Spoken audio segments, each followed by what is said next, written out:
Last but not least, Roman Reigns versus Cody Rhodes for the WWE Universal World Championship, our weekend's main event. If you follow the Low Blows Twitter, you may have seen I've shared my theory beforehand on why I think that in spite of everyone thinking it will happen and every sign seeming to point this way, I don't think Cody is going to walk away the champion at the end of this. There's a few factors at play here, so let me kind of share my theory if you haven't seen it yet. First off, WWE is in a sale process. Okay. So I think they're looking at the likes of Saudi Arabia, Disney, Comcast. They need a mainstream name at the front, at the headlines. And when you weigh up the two of these, it's not even close, to be honest. Cody does have a following, but the following are already probably watching. And again, I don't think Cody necessarily brings in outside people. I get that he had a reality TV show, but I don't think TNT were upset by him going to WWE and having to cancel that. Put it that way. I don't think it really moved the needle in the same way that when you consider Reigns has been in movies in the Fast and the Furious series, that's a different level of notoriety. He's related to The Rock. He's a character in the Young Rock TV show. Reigns just kills him on all levels there when you think about who they need to have as the face of the company. Plus, it's also been a historically long title reign, which you can't just hotshot onto other people. And this is why I actually argued for Sami Zayn not to win the belt last month. Because again, in a normal title reign, yeah, give it to him. He's really over. It'll get a really huge pop. You can reverse the decision. It's no problem. But Reigns' title reign has kind of ended the WWE careers of the likes of, Daniel Bryan, he also kind of killed The Fiend, Braun Strowman. He killed monsters throughout this reign. Cesaro as well. Shinsuke Nakamura had a bit of a comeback. Reigns killed him. This reign has eaten up a lot of other people, and that's fine because it's been able to hold its own at the top of the show and be interesting enough. But with that responsibility, you need someone who's going to be the next star.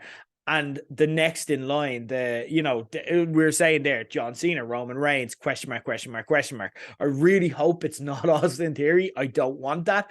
But I also don't think it's Cody. Cody is the future.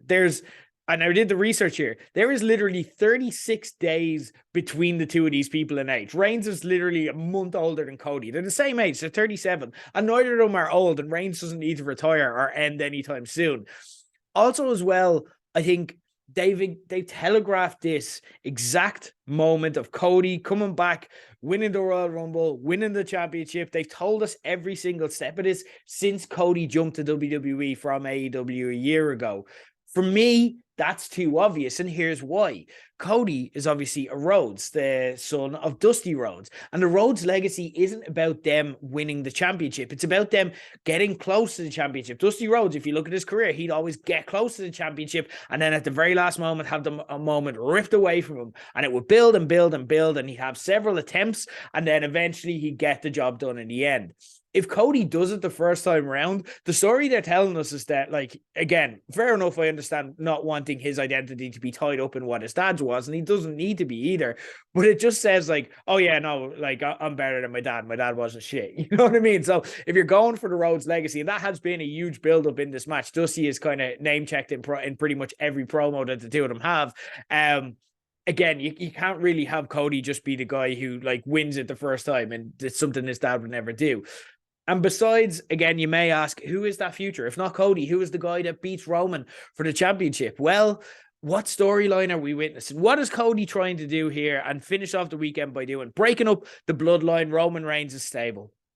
That's the story that is overarching WWE right now. They're kind of tearing apart at the seams. And here's the reality. The next Roman Reigns is right there. He's been there all along. Solo Sikoa standing beside him, the young gun being groomed to take over the mantle when he's ready. And I know we can't see it yet. I know it seems like a big leap, but I want to kind of I want to talk to any WWE historians. I want to take you back to another old legendary stable in WWE, Evolution, and take you back to a moment where, again, similar to Solo, a guy called Dave Bautista was a heavy that stood beside Triple H, didn't really speak much, didn't really do much. He was just there to be menacing and kind of take people apart for Triple H, until there was one moment where the two of them were in the ring. Triple H has the belt in his hand. Batista's holding his hand up, and then Batista just turns and looks at the belt. And imagine that with Solo and Roman. And there you have it. You have your star. Paul Heyman decides he's going to dump Roman. He turns on him with Solo as the guy who's unstoppable. And then that's the guy who takes over and is the new Reigns. Literally the new Reigns, the younger version, the progeny, the guy that can hold it together for the future. But having said that, I've probably overthought the shit out of this, and Cody's going to win. They've been telling us that. They've been pointing towards that. Every sign says it. The bookies say it. Everything looks that way. So yeah, Cody will probably win, but I'm going to stick with my theory, and I'm going to go down with this ship until I'm wrong, and then I'll admit I'm wrong when I do.